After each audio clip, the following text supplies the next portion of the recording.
Tony D and Little Joan sitting in my lap, and this is a screenwriter's rant on The Old Guard 2, starring Charlize Theron as an immortal or ex-immortal uh, trying to save the world. Smash like and subscribe. Thank you for smash liking and subscribing. Check out my books. The links are in the description. Comedy Horror in South Jersey. It's the Pineys books 1 through 17, available at Amazon.com. Don't forget, Kindle Unlimited is free. For some reason in this franchise, the immortals, or the main ones, are all women. So, that's a thing.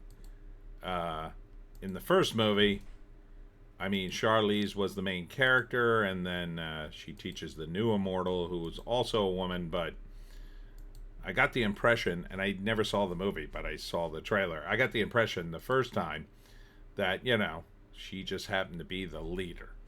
And she had superpowers because she's an immortal or whatever. And, but now that they've sort of upped the ante here, and it's Uma Thurman as the original immortal, and then this chick who they pull out of the ocean as I assume another immortal, because they pull her out of this.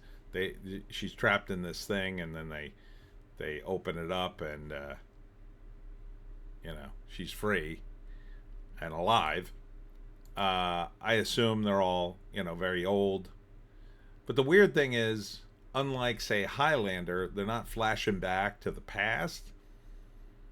There doesn't even seem to be any lines about that, how they've survived throughout history and whatnot. Yeah, so this one, the first one, I just went back and looked at my old trailer analysis of the first one. I like that one. It looked fun. This one doesn't look as fun. They're trying to make it more grim and up in the ante. Oh, there's a flashback. Okay, so there's one flashback. I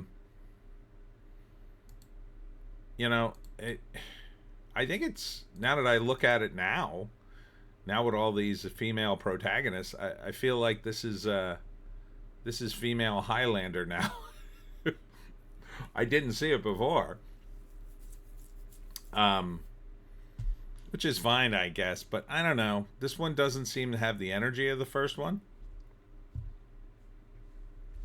But it's on Netflix. I never watched the first one, even though I still have Netflix and still could watch it. And Uma plays like the first immortal, and she's been watching the other immortals for eon, and only now does she decide to be evil and, I don't know, try to kill them.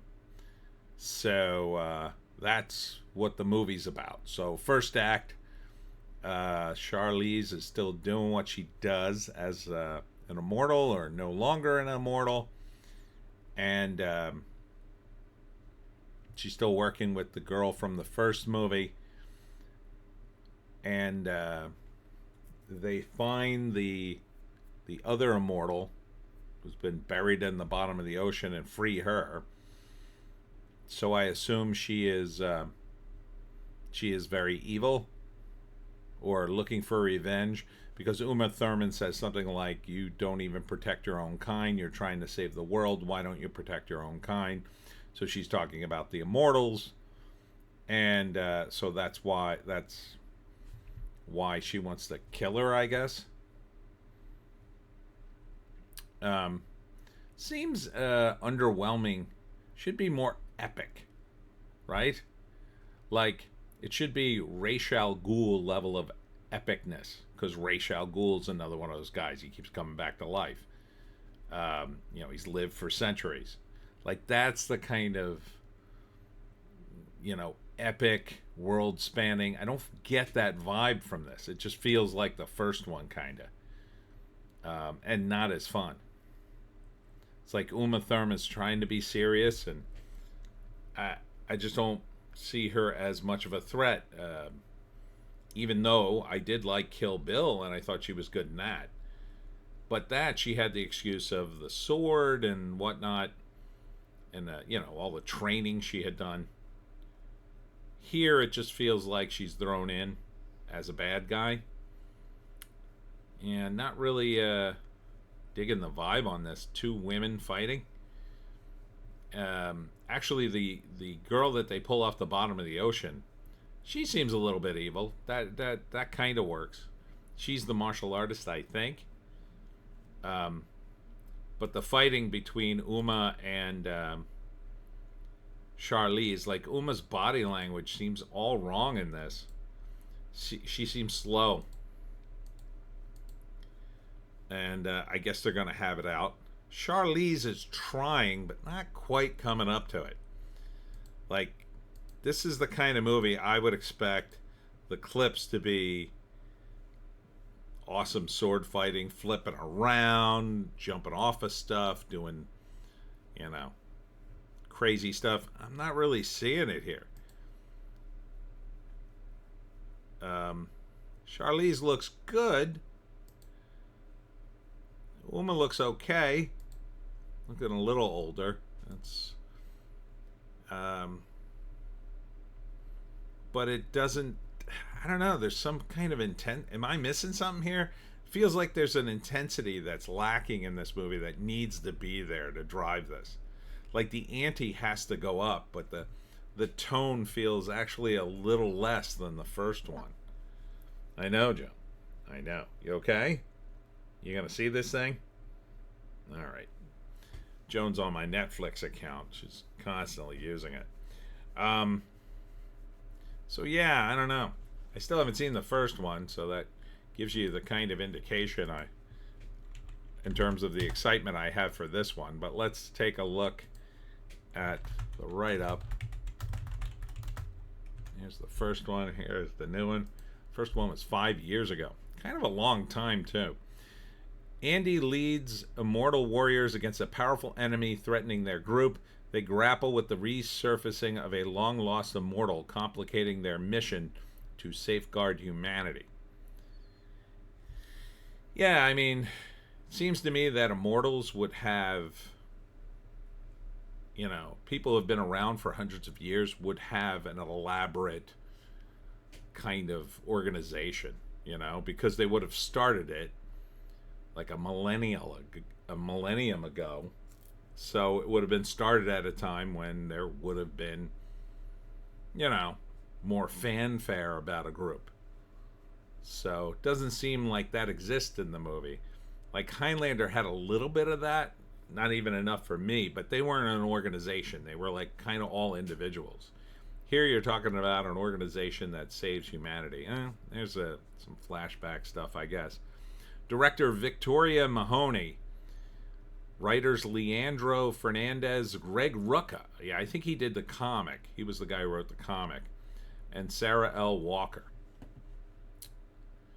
I don't know. It just feels like it's a little low energy for a movie that should be, crazy. Like, this should be flying, this movie. And it feels just a little too slow. And it doesn't feel intense. It doesn't feel something missing here, and I can't quite put my finger on it. Like I want to like this movie. I really do. I like the cast. I like the two leads, but yeah, just not vibing this. I don't know.